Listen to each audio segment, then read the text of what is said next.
시청자 여러분 안녕하십니까.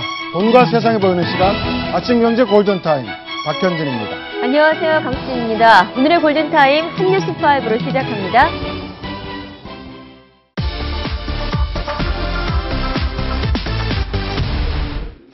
올 가을 전국의 최대 쟁점인 노동개혁을 추진하고 있는 당정청의 고위 인사들이 총리공관에 모였습니다.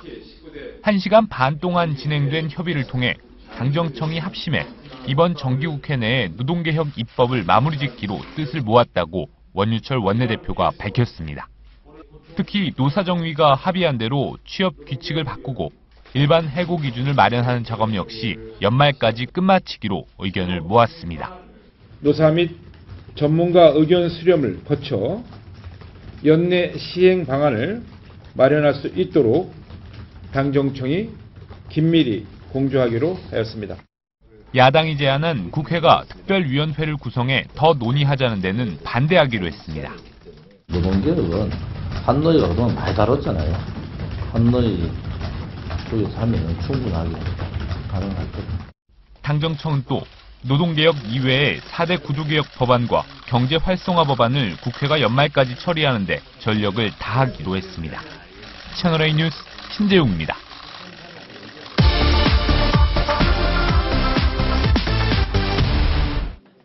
민생을 살리는 민생국감, 또 경제를 살리는 경제국감. 앞으로의 정책 대안의 능력을 보여주는 국정감사를. 민생국감, 정책국감을 자신하던 여야. 실제 모습은 어떨까? 공정거래위원회 국정감사 현장. 새누리당 김용태 의원이 열심히 무언가를 컴퓨터로 적고 있습니다. 자세히 보니 국감과는 전혀 상관없는 말죽거리 잔혹사라는 제목의 회고록. 자신이 겪은 고교 시절을 열심히 기록하고 있습니다. 이번엔 도로공사 국감장에서 열심히 모니터를 검색하는 같은 당 강석호 의원. 그런데 국감 관련 내용이 아닌 오피스텔 매물 검색입니다. 법제처 국감장은 아예 빈자리가 더 많았습니다. 휴게실에서 열심히 바둑 시청을 하는 의원. 새정치민주연합 강기정 의원입니다. 강 의원은 3차례 이상 휴게실에 들러 바둑을 관람했습니다. 낚싯배 돌고래호 침몰에 대한 추궁이 이어지던 국민안전처 국감 현장. 새누리당 신의진 의원은 리스본행 야간열차라는 소설책을 몰래 읽고 있었습니다. 국감 도중 아예 휴게실에서 낮잠을 자는 의원들도 있습니다. 올해도 민생국감, 정책국감은 멀어져 가고 있습니다. 채널A 뉴스 곽정아입니다.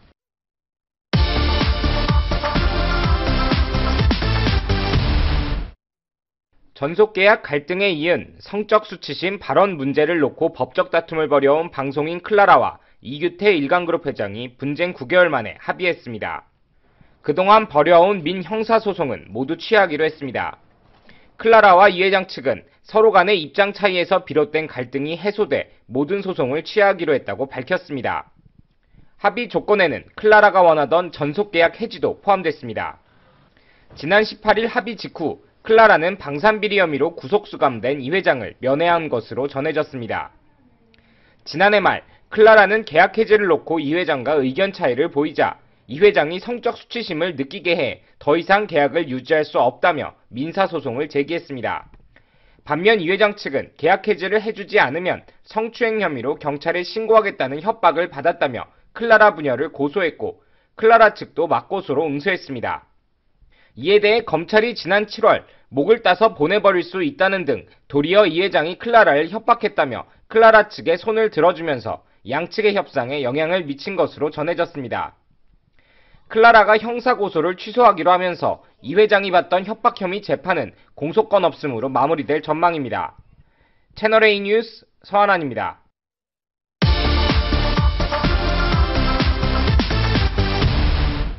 2013년 8월 충남 보령 토지개발 투자 사기 혐의로 경찰 조사를 받게 된 가수 송대관 씨.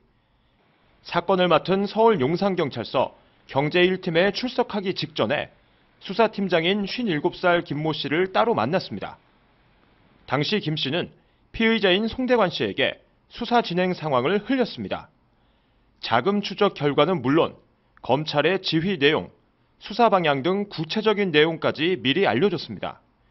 김 씨는 여기에 그치지 않고 담당 경찰이 휴가 간 틈을 타 서랍 속에 있던 검찰 지휘서를 복사해 송대관 씨에게 보여주기까지 했습니다. 김 씨는 자신의 혐의를 모두 인정하면서도 당시 송 씨가 수사에 불만을 드러내 이를 누그러뜨릴 목적에서 귀뜸해 준 것뿐이라고 해명했습니다. 그러나 서울 서부지법은 공무상 비밀누설 혐의로 재판에 넘겨진 김 씨에게 징역 4개월의 실형을 선고했습니다. 재판부는 수사 진행 방해라는 위험을 불러왔을 뿐 아니라 사건 처리의 공정성과 신뢰성을 의심받게 했다고 지적했습니다. 송 씨는 부동산 투자 명목으로 지인에게 4억 원을 받아 가로챈 혐의로 기소돼 1심에서 집행유예를, 항소심에선 무죄를 선고받았습니다. 채널A 뉴스 김태형입니다.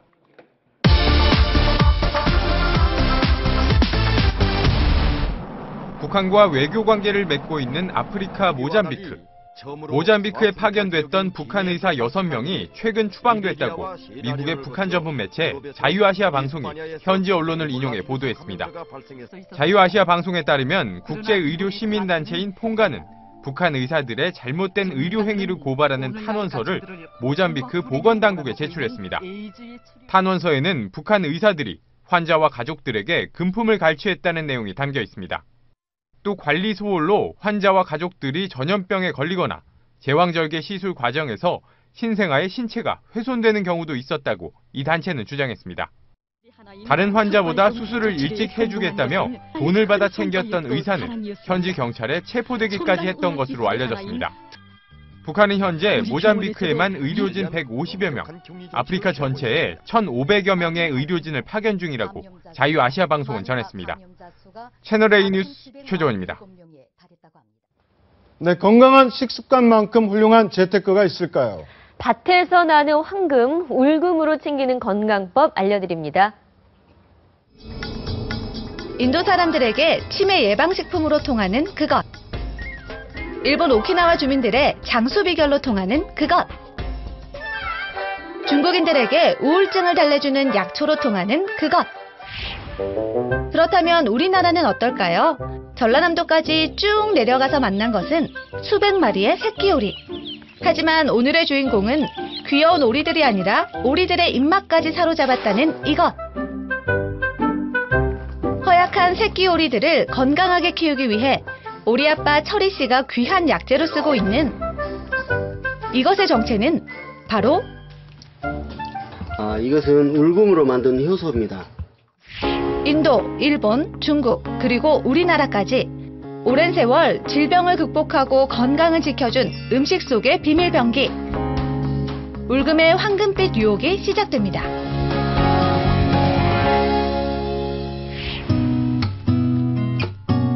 참 이상한 일입니다.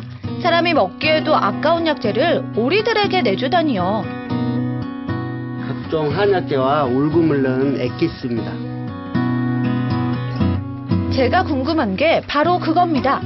몇 날 며칠을 푹 꼬아 만든 울금 농축이 될 텐데 이 귀한 걸 오리들에게 양보하게 된 사연이 무엇일까요? 울금을 먹인 뒤로 확실히 죽는 애들도 별로 없고 그리고 오리가 갖고 있는 그런 특유한 냄새도 없는 것 같아요. 날씨나 바이러스에 민감한 오리가 이렇게 건강하게 자랄 수 있었던 건 바로 이 울금 덕분이었답니다. 건강을 이롭게 하는 황금, 울금의 속내가 더욱 궁금해지네요. 맛있는 음식을 먹는 것만큼 행복한 일이 또 있을까요? 하지만 매일 먹는 음식이라도 알고 먹으면 맛과 영양도 2배가 될 것 같은데요. 평범한 식탁을 건강한 식탁으로 바꿔주는 음식 속 놀라운 힘. 그럼 지금부터 함께 즐기러 가보시죠.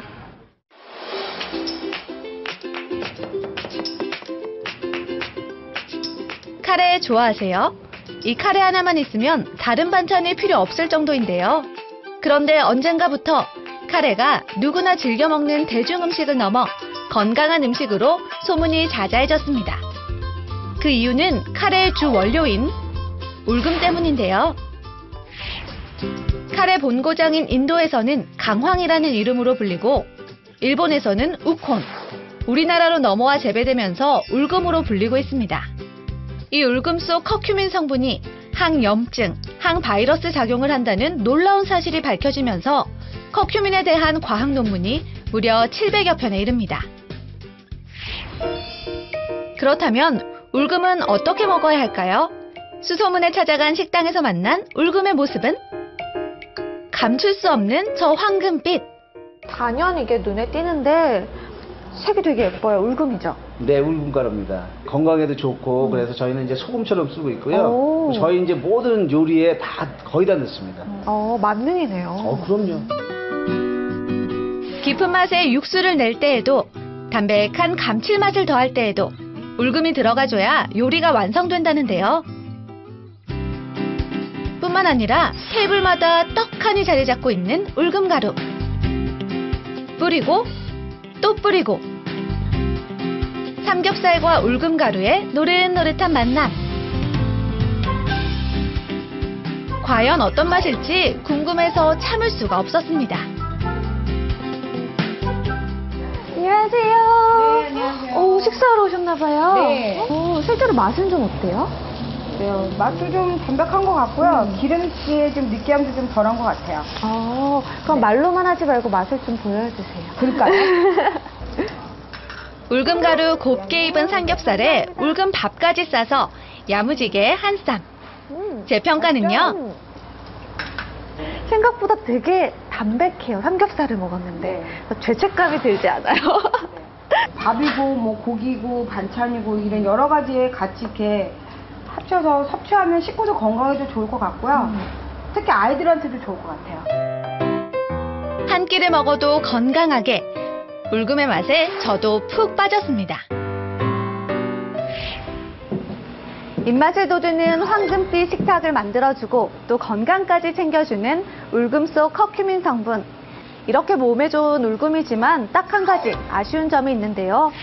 커큐민 성분의 체내 흡수를 위해서는 카레로 따지면 한 번에 50그릇 이상은 먹어야 하고 울금가루는 입자가 굵어서 흡수가 제대로 안 된다는 건데요. 그래서 커큐민 성분에 대한 궁금증을 직접 파헤쳐보기로 했습니다. 울금가루를 물에 넣어보니 잘 섞이지 않는 것을 볼 수 있는데요. 보통 커큐민을 섭취하게 되면 체질 개선 및 건강 증진에 도움을 주는 것으로 알려져 있습니다. 하지만 이런 경우 사람마다 체감 정도가 미비할 수 있는데 이것은 커큐민의 생체 이용률이 낮기 때문인 것으로 조사되고 있습니다. 그래서 미세입자 콜로이드 분산 기술을 이용해 생체 이용률을 증강시킨 커큐민을 개발하게 되었는데요. 그것이 테라큐민입니다. 실제로 일반 울금가루와 미세입자 테라큐민의 체내 흡수율은 약 30배 정도 차이가 난다고 합니다. 울금에 숨겨진 건강한 힘을 일찌감치 알아봤다는 임정옥 주부. 가족들을 위한 황금빛 밥상을 차리는 재미에 푹 빠졌다는데요. 밥을 할 때에도 울금 테라큐민을 솔솔. 황금빛 쌀밥이 구미를 당기는데요. 매일 먹는 찌개와 반찬도 황금빛으로. 정옥 씨가 이렇게 울금가루를 습관처럼 사용하게 된 이유가 있다는데요. 아이들이 기름진 음식이나 이런 걸 자꾸 찾다 보니까 제가 채소 위주로 식단을 짜고 그리고 지방을 낮추는 음식을 찾다 보니까 울금을 알게 되었습니다. 이젠 식탁에 황금빛이 빠지면 허전할 정도라는 정옥 씨네. 평소 인스턴트 음식을 좋아하던 서연이는 색깔이 예뻐서 맛이 더 맛있는 것 같아요. 쉽고 간편하게 테라큐민을 섭취하는 정옥 씨네. 색감이 좋고 냄새나 향이 없어서 아이들이 음식이 거부감이 없이 그냥 먹을 수 있어서 좋았습니다. 기름지고 열량 높은 음식 대신 황금빛으로 물든 밥상. 이젠 매일 먹는 음식을 건강식으로 바꿔보세요.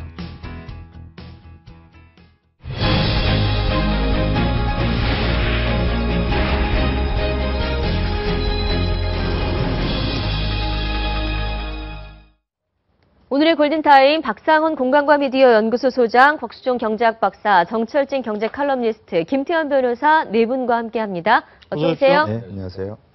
네, 차량 접촉 사고 시비가 잔인한 살인을 불렀습니다.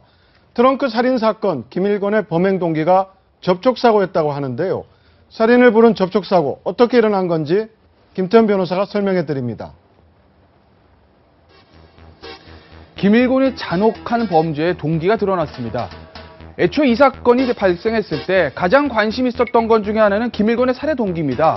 과연 무엇 때문에 주모 연인을 그렇게 잔혹하게 살인을 하고 사체를 훼손했을까? 이 부분에 대해서 관심이 증폭됐었는데요. 결국 조금 전에 말씀드린 대로 차량 접촉사고가 동기가 되고 말았습니다. 결국 김일곤은 충격적이게도 이 주모 여인을 K씨에 대한 보복범죄 수단으로 사용하려고 했던 겁니다. 김일곤과 K씨의 어떤 악연, 사건이 발생된 것은 2012년 5월 영등포구 대림동입니다. 20대 남성 K씨와 김일곤 차량 접촉사고가 발생합니다. 그런데 김일곤의 주장에 따르면 본인이 피해자임에도 불구하고 K씨의 진술 때문에 본인이 가해자로 둔갑했다는 겁니다. 그래서 김일곤 벌금 50만 원 처분을 받았는데 너무나 나름대로 억울한 나머지 K씨를 찾아가서 협박을 합니다. 너 때문에 내가 벌금을 받았다. 벌금 대신 내줘. 이렇게 7번이나 찾아가서 흉기까지 들이댔다고 합니다. 이 K씨의 이름은 김일곤이 남긴 소위 데스노트, 즉 김일곤의 살생부에도 이름이 등장합니다.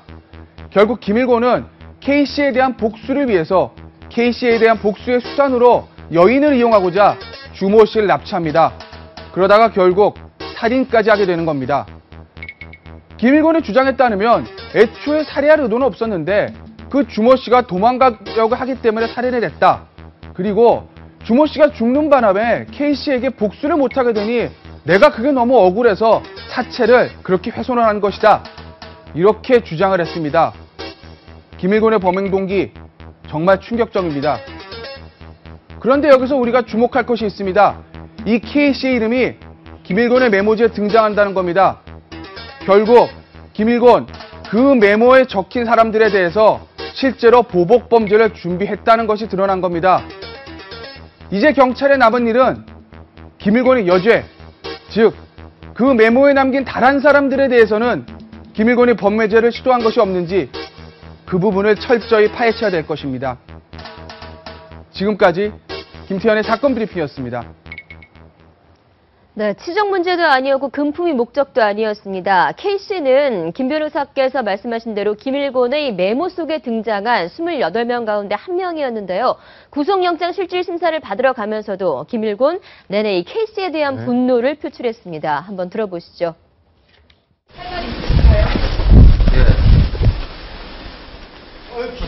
이번 일이 영등포 폭행 사건이 있었어요. 그게 판사님한테 단호소리는 내가 올린 게 있어요. 그거 보시 마시고요. 제가 영등포 폭행 사건 때 제가 피해자였는데 지금 가해자로 돼갖고 지금 벌금 50만 원 내려줬고. 그 인해가지고 내가 죽이기 위해가지고 내가. 네, 진술에 따르면 트렁크 살인은 K씨에 대한 복수를 준비하는 과정에서 벌어졌는데 이렇게 보복을 위해서 타인을 유인했다. 이런 경우는 제가 들어본 경우가 없는 것 같은데 이런 경우 어떤 혐의가 추가가 되는 겁니까? 저도 처음 봤어요. 네. 그러니까 지금 보니까 경찰에서는 저 K씨에 대한 살인 예비를 추가하려는 것 같거든요. 네. 그러니까 쉽게 말씀드린 것 그 메모에다 쓴 여러 사람들이 있지 않습니까? 그 사람들에 대해서 어떤 복수심, 뭐 죽이고 싶다라고 마음만 먹었다고 하면 그건 살인 예비 기소는 못합니다. 근데 문제는 K씨에 대해서 어떤 복수의 마음만 먹은 것이 아니라 실제로 구체적인 계획을 세우고 실행에 옮기기 위해서 주모 씨를 납치하려고 했다는 거 아니겠습니까? 그렇기 때문에 K씨에 대한 살인 예비가 추가되는 건데 문제는요. 단순 형법상의 살인 예비가 아니라 특가법에 적용된다는 거죠.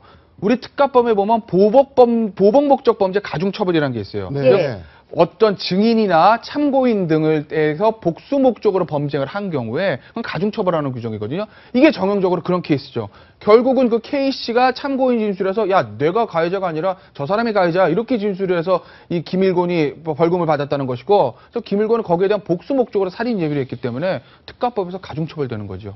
네, 50만 원 벌금 50만 원을 물게 됐다. 이것 때문에 이렇게 살인까지 왔는데 네. 어떻습니까? 어떻게 봐야 됩니까? 일단은 그래서 뭐 많은 범죄학자들도 그렇고요. 네. 소시오패스, 사이코패스와 소시오패스의 중간 단계라고 많이 평가를 하고 있고 이제 과거 행적 쪽에 초점을 많이 맞추는 것 같은데 일단 그동안의 좀 흐름을 보면 이 사람이 왜 이렇게 어긋났을까라는 거에 대한 대략적인 짐작도 좀 가능합니다. 16살 때 가출을 해서 무려 전과 22범이 되지 않습니까? 그렇죠. 나머지 지금 48살인데 그 사이에 삶의 절반을 이제 감옥에 있었고 세상과에 완전히 동떨어져 있는 그런 상황이었기 때문에 아마도 점점 홀로되면서부터 일종의 굉장한 사회적인 반감이 이제 하나의 이제 심리적 정신병적인 사이코패스화 되지 않았는가 뭐 이렇게 분석이 되고 있습니다. 사회적인 복수심 그런 게 그렇죠. 점점 증폭됐다고 이렇게 봐야 된다 이거죠. 네, 이 K씨와는 서로 쫓고 쫓기는 관계가 이 폭행 사건 이후에 됐는데 K씨가 김일곤의 집을 알아내서 내는 바람에 또 고시원으로 이사를 하게 됐다고 합니다. 범행 전에 머물렀다는 이 고시원의 원장 얘기를 한번 들어볼까요? 네, VT를 좋아서 산다고 계약금 2만 원만 걸어놓고 언제쯤 한 보름이나 20일 들겠습니다. 그래놓고 안 왔어요. 그래서 내가 그 사람한테 다시 전화를 했더니 자기 직장이 선릉 쪽으로 집주하고 선릉 쪽으로 갑니다.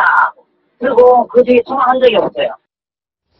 네, 지금 이 K씨와의 관계가 계속해서 드러나고 있는데 살인 예비 혐의, 즉 김일곤이 만약에 잡히지 않았다면 이 K씨에 대한 보복이 이루어졌을 가능성도 있는 거 아닙니까? 그렇죠. 살인 예비 혐의는 어떻게 되는 겁니까? 그러니까 살인 예비를 아까 말씀드린 대로 K씨에 대한 살인 예비가 추가된다는 거죠. 예. 즉 K씨에 대한 살해를 마음을 먹고 단순히 혼자 마음만 먹은 게 아니라 실제로 계획을 세우고 어떤 실행을 하기 위한 준비 단계까지 갔다는 거거든요. 결국 본인의 입으로 주 씨를 납치해가지고 이 여인을 K씨가 운영하는 어떤 노래방으로 보내가지고 그 다음에 어떤 그 계획을 세우려고 했다라는 것이 나왔기 때문에 살인 예비가 추가되는 거고 정말 K씨 입장에서는 지금 뭐 가슴을 쓸어내릴 거예요.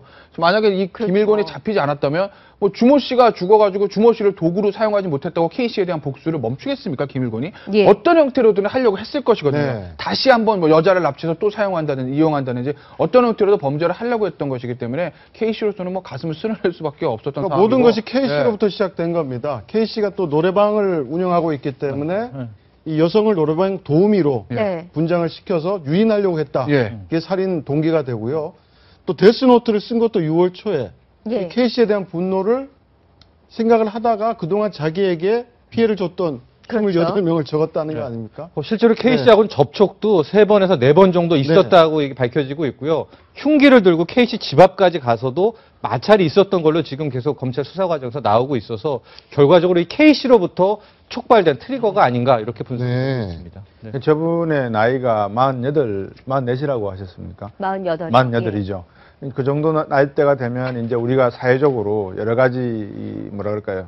피폐해지는 상황으로 지금 가고 있지 않습니까? 고령화 쪽으로 가고 있고 우리가 범죄 사건 발생률도 많이 다루고 있습니다만은 김일곤 피의자의 정신적인 상태도 중요하지만 아마 지적인 문제도 약간 좀 있는 듯한 모습도 보이고요. 그래서 여러 가지 이 부분에 대해서는 단순한 하나의 사건이 아니라 앞으로 우리 한국 경제, 한국 사회가 겪어 나가야 될 한 부분. 그러니까 뭐 묻지마 살인 사건도 많이 있었지 않습니까? 몇 년 전에는 영등포 쪽이나 여의도 쪽에서 그냥 지나가는 행인에 대해서 무차별 가해를 취한 적도 있었는데 그런 점을 놓고 보면 사회적으로 적응하지 못하는 사람들, 이렇게 혼자 외톨이가 되려고 하는 사람들, 저런 사람들에 대한 정부의 어떤 관리 또는 내지는 모니터링도 좀 필요한 시점이 아닌가 하는 생각도 드네요. 네, 그렇습니다. 이 트렁크 살인 김일곤 사건으로 보복 범죄가 우리 사회의 문제로 지금 수면 위로 떠올랐습니다. 지금 범죄 발생 추이를 보면 보복 범죄라는 이름으로 행해지는 범죄가 계속해서 늘어나고 있습니다. 지난해에 255건. 네, 불과 4년 전에 비해서 2배가량 증가한 범죄입니다. 보복이라고 하는 건 특히 자기 주관적인 판단이 많이 들어가지 않습니까? 이것이 내가 일방적으로 당한 것이냐 아니면 상대방이 일부러 나를 갖다 모의하기 위해서 한 것이냐 여러 가지 이제 상황적인 내용들이 만들어져야 되는데 김일곤 피의자 같은 경우에는 단순히 배달업을 하다가 접촉사고가 났는데 그 부분에 있어서 자기가 일방적인 가해자로 지목이 됐다는 것은 그동안에 22번이나 감옥을 가고 하는 상황 속에서 자기의 어떤 입장이 제대로 반영되지 못하고 있는 법적 시스템에 대해서 자기 수준의 어떤 판단을 했을 수가 있고 이런 부분에 대한 좀 뭐라 그럴까요? 교육이나 관리가 있어야 되는 부분이 좀 생각이 드네요. 네, 알겠습니다. 이번엔 정치권 얘기 나눠보겠습니다. 박근혜 대통령이 완판녀로 등극했습니다. 무슨 얘기입니까? 어떤 얘기죠, 지금?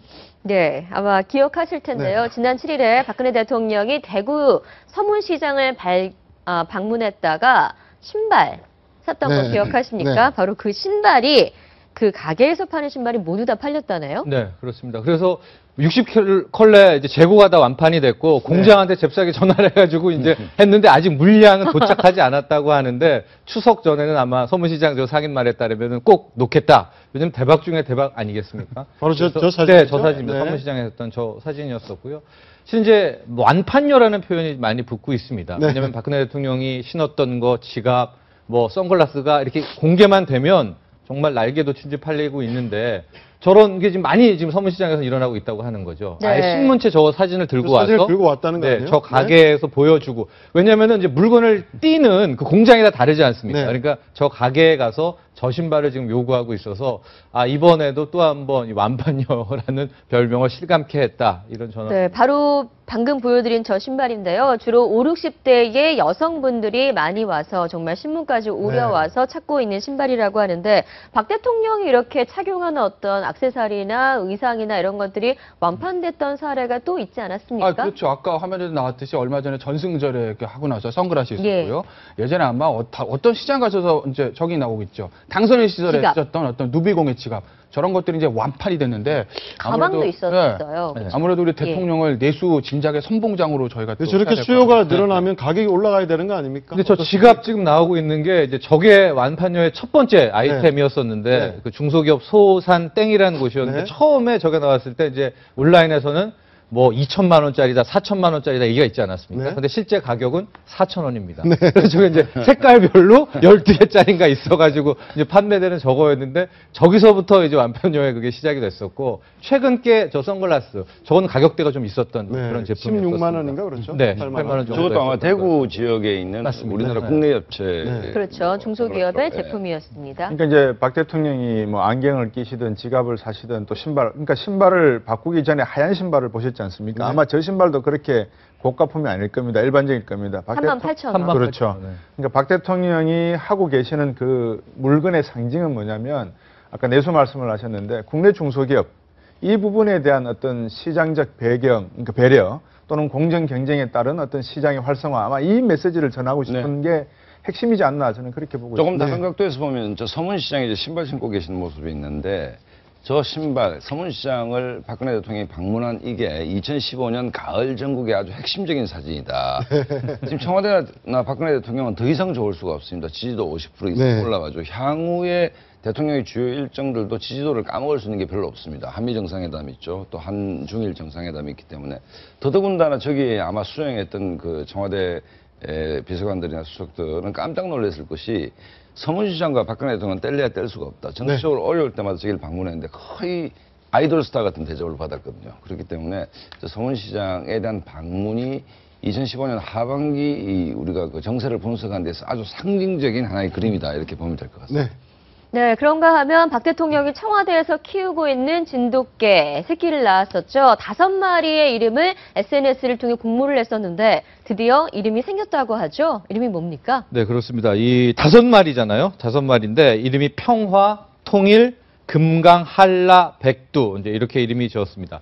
저기 공모를 했었던 거 아닙니까? 페이스북을 통해서 공모한 거죠? 페이스북을 통해서 공모를 했었는데 이제 뭐 이름 밝혀도 되겠죠. 페이스북에 나오는데 네. 장석원 님이라는 분의 이제 아이디어가 채택이 돼 가지고 실제로 박근혜 대통령이 저 아이디어 공모자 이름도 언급을 했었습니다. 그래서 네. 이제 남자 그러니까 수컷 3마리 그 암컷 2마리인데 거기에 이제 이름 순서대로 5마리의 이름이 이제 확정이 됐습니다. 그 진돗개 2마리는 삼성동 주민이 살던 삼성동 주민이 선물로 줬다는 줬죠. 거죠? 예, 그는 그렇습니다. 새끼를 5마리 5마리 낳았고 그 이름을 짓기 위해서 페이스북에 올렸는데 저분이 이제 당첨이 되신 거고. 그렇습니다. 근데 실제 누리꾼들 수많은 아이디어를 내지 않았습니까? 네. 그 2,000건이 넘는 아이디어가 올라왔다고 하는데요. 건공감리 태극도 상당히 후문이긴 하지만은 이제 그 핫하게 붙었었는데 지금 나오고 있죠. 그 많은 분들이 있었습니다. 저게 있었고 또 보면은 이제 진돗개 1, 진돗개 2, 뭐 저거는 이제 우리도 했었던 우스갯소리 했었던 거였었고 그랬었는데 역시 결정 한라지리 계룡설악 백두도 저 백두로 이름인 것도 많이 나왔었는데 이제 백두라는 게 또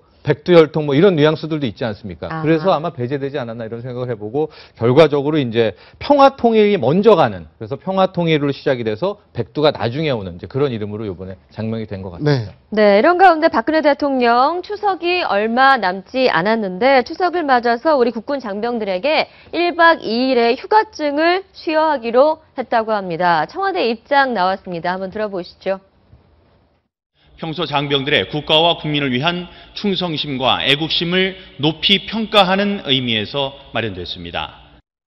저는 어제 전뉴스를 보고 깜짝 놀랐는 게 공공일이 처음이라고 하는데요? 제가 착각을 한 게 추석 동안 전 장병들이 1박 2일 집에 가면 이게 지금 여러 사람들이 그렇게 생각했을 그게 겁니다. 아니고 이제 자기 필요할 때 이제 쓰면 된다라는 그러니까 향후 1년간이죠. 그러니까 옵션입니다, 옵션. 그러니까 정기 우리 일반 장병 정기 휴가를 갈 때 1박 2일 덧붙여 써도 되고 그러니까 1박 2일 휴가권을 하나 들었다는 것이지 뭐 추석 연휴 때 전 장병이 집에 간다는 얘기는 아니기 때문에 우리 시청자 여러분도 좀 이렇게 헷갈리지 말았으면 좋겠고 이 문제는 역시 이제 우리가 목함지뢰 사건 터졌을 때 난 청와대가 참 잘했다라고 생각하는 것이 뭐냐면 우리 20대 장병들이 특히 그 치명적 부상을 당한 두 분도 의연했고 그다음에 뭐 이렇게 제대를 연기한다 이게 사실은 상상하기 힘든 일 아닙니까? 근데 하루라도 집에 빨리 가고 싶은데 뭐 그런 여러 가지 20대들의 어떤 그 애국심 또 그 북한에 대한 단호한 입장 이런 부분에 대해서 아마 대통령이나 청와대도 좀 감동받은 게 아닌가. 그래서 어쨌든 이 부분은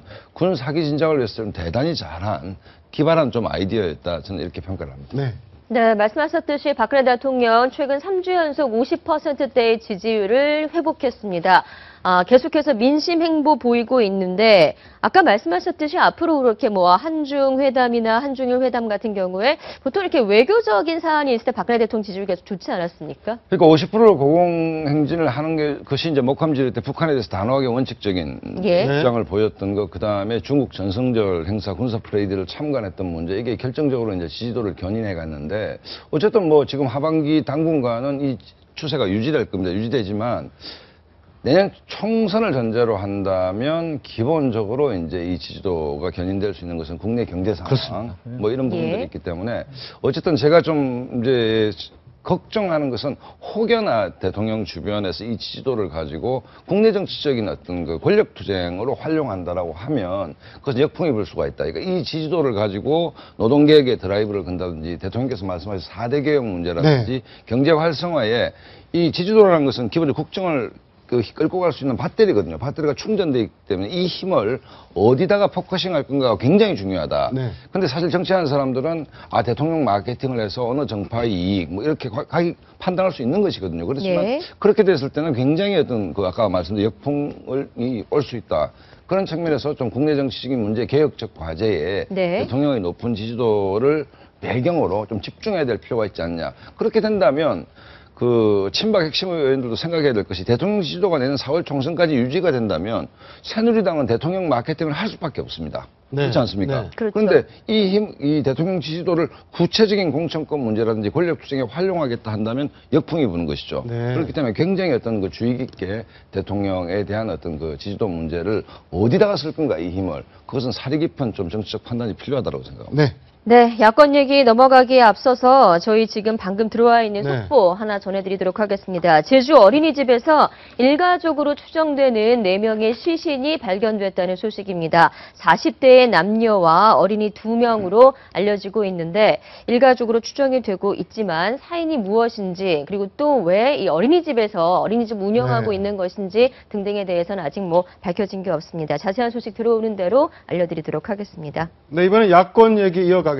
새정치민주연합이 당무위원회 의원총회 연석회의를 열고 문재인 대표의 재신임을 확인했습니다. 문재인 대표 오늘 관련 입장 발표할 것으로 보이는데요.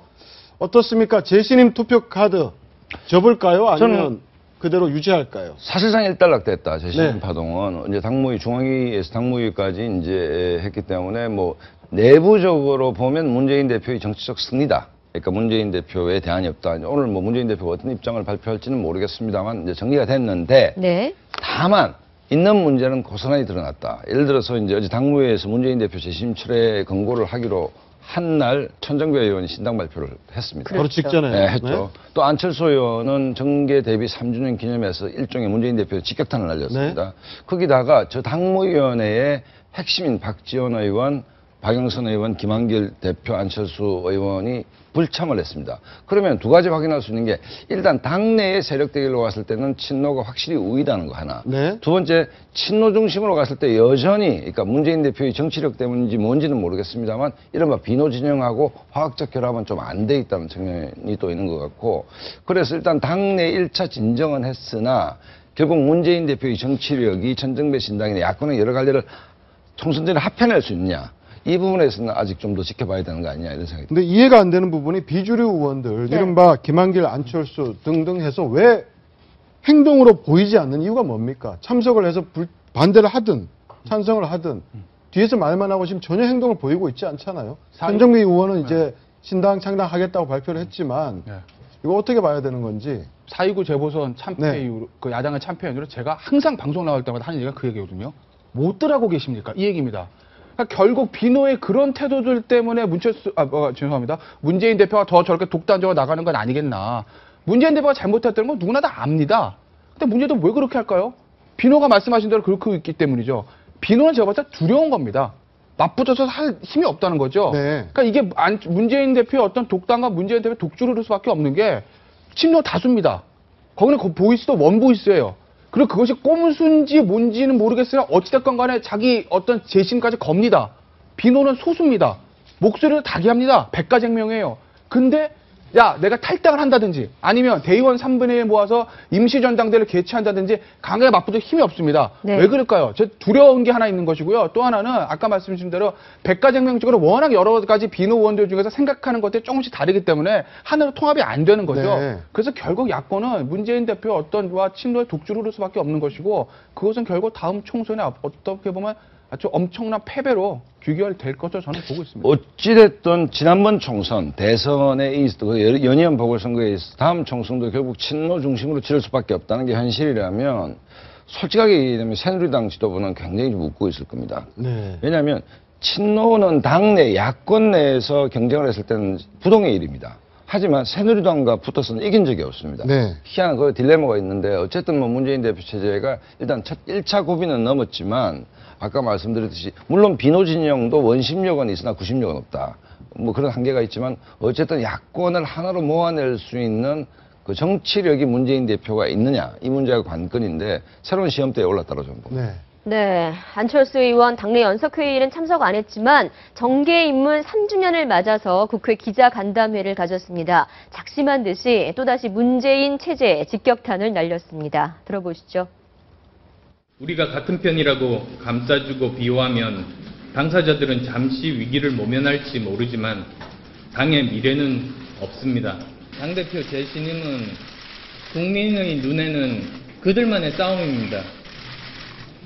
전혀 혁신과는 관련이 없습니다. 아무리 재신임 여러 가지 형식을 통해서 관철을 했다고 해도 저는 여전히 당의 그 혼란과 분열은 지속될 거라고 봅니다. 네, 안철수 의원은 두 가지 얘기를 했는데요. 하나는 셀프 재신입니다. 그리고 야권에서 부패 척결.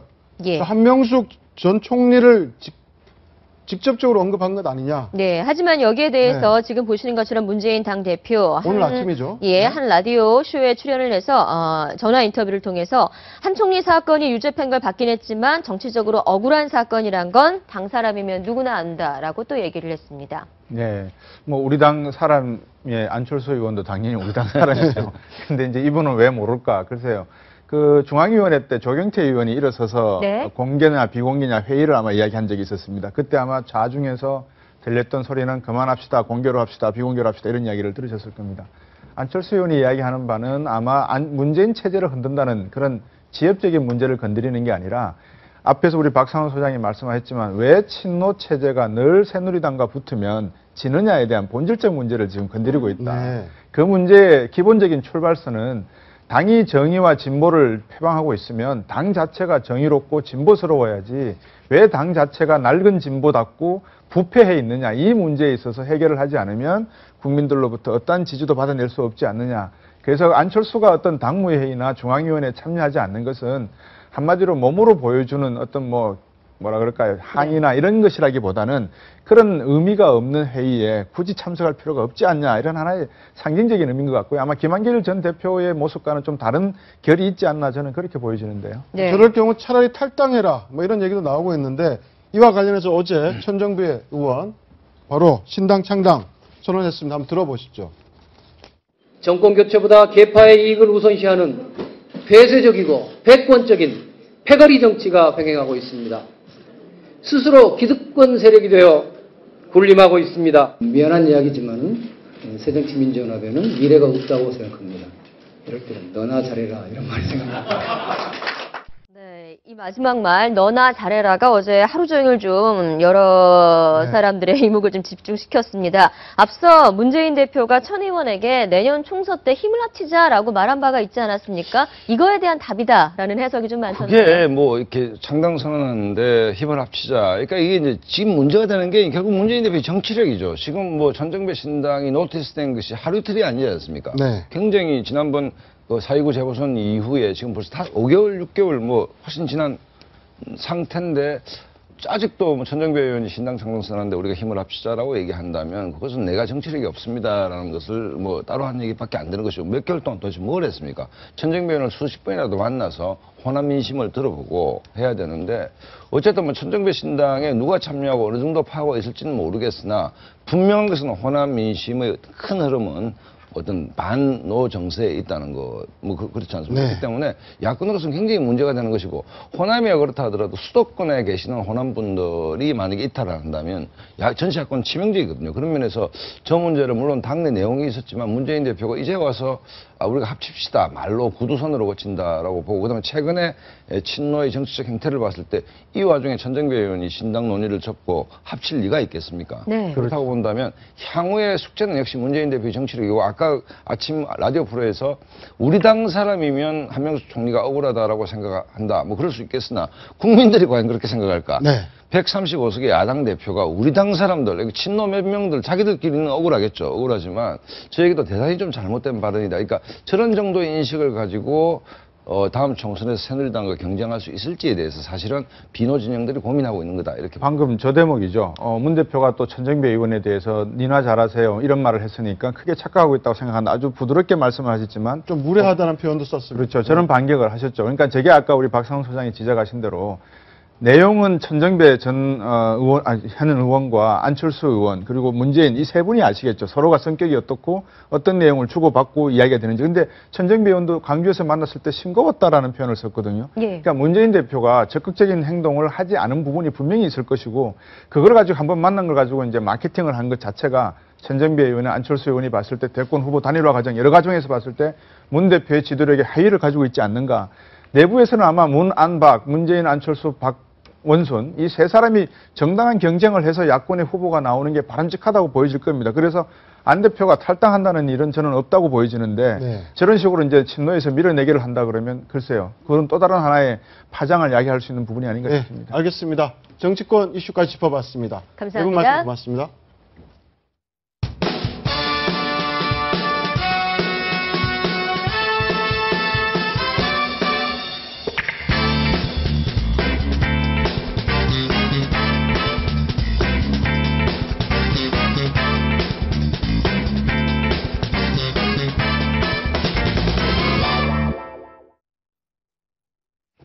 아침을 뜨겁게 달군 연예계 핫 이슈를 키워드로 풀어봅니다. 네, 김태현 변호사와 함께 전수형 연예전문 리포터도 모셨습니다. 어서 오세요. 어서 오십시오. 안녕하세요.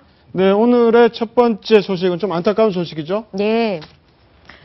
네, 김화란 전 배우입니다. 발인. 떠나는 수사반장의 별. 이런 제목을 붙여봤는데요. 좀 소식 전해주시죠. 네, 이제 수사반장에서 여영사로 열연했던 이제 김화란 씨가 굉장히 그때 당시 인기몰이를 했었습니다. 교통사고로 이제 갑작스럽게 숨지신 건데요.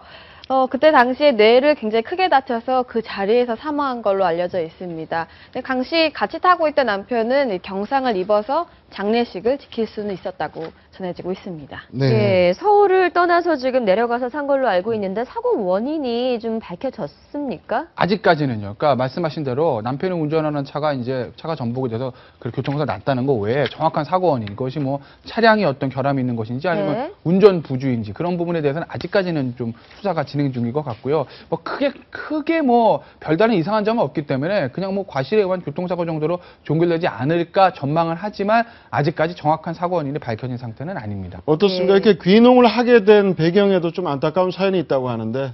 네. 근데 이제 사기를 당해서 38억의 빚을 얻고 귀농을 하게 된 건데. 남편이 사기를 당한 거죠? 네, 근데 그렇습니다. 그래서 이제 또 연하의 남편이다 보니까 또 보험 사기라는 이제 굉장히 안타까운 그런 소문이 돌고 있는데 그렇기 때문에 그 동생이 굉장히 모욕적이다 이런 이야기를 하면서 이제 친인척을 가장한 네티즌이 올린 글이라고 그래요. 그래서 원래 그 가족 중에서도 평이 좋지 않았고 사이가 좋지 않았다고 이야기를 전하고 있는데 굉장히 모욕적이다 이런 이야기를 밝히면서 안타까운 소식을 전하고 있습니다. 그렇죠. 사고에 대해서 저게 보험 사기가 아니냐는 뭐 이런 억측이 나오고 있는데 가족들은 말도 안 되는 소리다라고 지금 딱 잘라 말하고 있는 거죠. 그런 것 같진 않아요. 그러니까 결국 뭐 보험 사기라고 하려면 다쳐야 되는데 저렇게까지 위험하게 목숨을 걸고서는 보험 사기를 하는 케이스는 많지는 않거든요. 그렇기 때문에 그런 가능성은 굉장히 좀 지극히 낮다고 봅니다. 네, 얼마 전에 저희가 김상순 씨의 부고도 전해드렸었던 것 같은데 이러면 사실 이 수사반장의 별들 이번에 김화란 씨의 사망으로 또 한 명의 수사반장의 별이 사라지게 됐습니다. 네, 수사반장에는 이제 현재 그렇다면 최불암 씨만 이제 자리를 지키고 계신 건데요. 그렇군요. 네, 올해만 김상순 씨와 또 여영사 김화란 씨가 올해 별로 지게 됐고 그 전에 이제 조경환 씨도 넉살 좋은 형사 역을 맡았었는데 2012년 간암으로 이제 별이 되신 것 같습니다. 그러니까 남성훈 씨 막내 형사였던 그렇죠. 남성훈 씨도 바로 2002년에 숨졌고요. 굉장히 팬들이 많았기 때문에 이제 더 안타까움을 사고 있는 것 같습니다. 네, 두 번째 이슈로 넘어가겠습니다. 예, 이번엔 조금 또 밝은 소식이죠. 어제 바로 이제 코엑스 나바코리아에서 있었던 보디빌딩 대회인데요. 이순희 씨가 이제 여자 스포츠 부문에 도전했지만 안타깝게도 거기에 입상하지 못했고 퍼포먼스 부문에서 2위를 입상하셨습니다. 굉장히 대단한데요.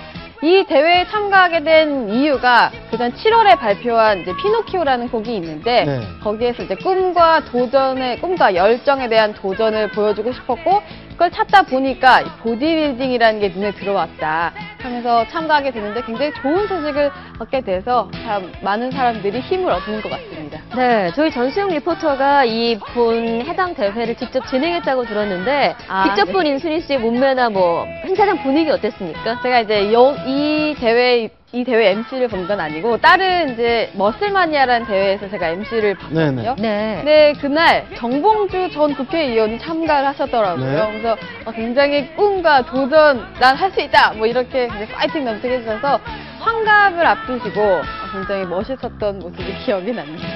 정말 인순이 저분도 환갑을 앞두고 있는 분이죠. 네, 그렇죠. 그렇게 되면 이 몸매를 보시면요. 웬만한 젊은 여성분들보다 훨씬 좋은 것 같아요. 그래서 약간 저도 반성을 하는 시간을 갖지 않았나.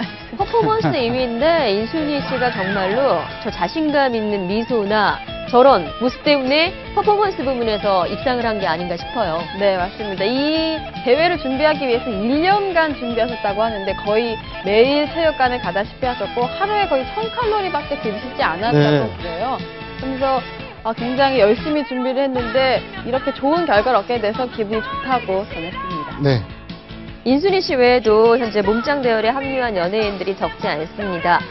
일종의 트렌드로도 보이는데요. 한번 보시면 배우 강성민 씨 굉장히 앳된 외모가 좀 기억나는 것 같은데 2015 머슬매니아 클래식 부문에서 1위를 했어요. 네, 그렇죠. 요즘 배우분들이 이 한계에 도달하고 자신의 몸을 가꾸는 게 굉장히 대세인 것 같습니다. 제가 이 머슬마니아에서 사회를 보게 된 건데요. 그 전날에, 그러니까 이틀에 걸쳐서 하셨는데 첫째 날은 그 전 국회의원분이 참석하신 거고 이튿날에는 이제 뭐 강성민 씨나 뭐 팝 아티스트 낸시랭 분들 많은 연예인분이 참석하고 있는데 이제 다양한 분야의 방송인분들이 이런 대회에 도전을 하고 있는 것 같습니다. 네, 알겠습니다. 연예계 소식까지 짚어봤습니다. 감사합니다. 네, 고맙습니다. 네. 네, 1970년대 통일벼 개발과 1990년대 비닐하우스 재배에 이어서 3차 농업혁명인 유기농 산업이 확산되고 있습니다. 안전한 먹거리를 찾는 소비자의 요구로 급성장하고 있는 유기농 산업의 현재와 미래를 볼 수 있는 유기농 엑스포가 충북 괴산에서 개막했습니다. 이상희 기자입니다. 화학 비료 없이 여름 내 쑥쑥 자란 벼들이 어느새 고개를 숙인 채 황금빛으로 물들었습니다. 진구와 함께 내려치는 절구. 탈곡 작업을 거쳐 흘러나온 나달들이 신기하기만 합니다. 쌀이 만들어지는 과정을 직접 체험해보니까 신기하고 재밌었고 요즘에는 논밭에 기계밖에 없어서 저런 기구가 있는지 몰랐는데 유기농 산업의 모든 것들이 충북 괴산에 모였습니다. 10가지 주제 전시관과 야외 전시장 7곳, 다양한 유기농 체험관 등으로 구성된 유기농 엑스포. 내가 미처 생각하지 못했고 실천하지 못했던 그런 프로그램들도 있어서 앞으로 좀 연구해서 실제 농사 짓는데 필요로 한 부분들이 있지 않는가. 통일벼로 대표되는 1970년대 녹색혁명, 비닐하우스가 널리 보급됐던 1990년대 백색혁명에 이어 이젠 친환경 농업혁명으로 고급 농산물이 생산되고 있습니다. 녹색혁명에서 백색혁명, 이것은 이제 양으로다가 우리가 승부를 본 겁니다. 근데 지금은 이제 양으로 할 수가 없다. 질의 바탕을 둔 유기농 혁명이 앞으로 우리가 농업이 나갈 길이다. 이렇게.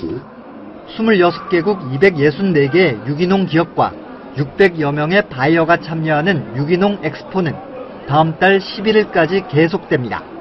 채널A 뉴스 이상희입니다. 네, 지금까지 아침 경제 골든타임이었습니다. 고맙습니다.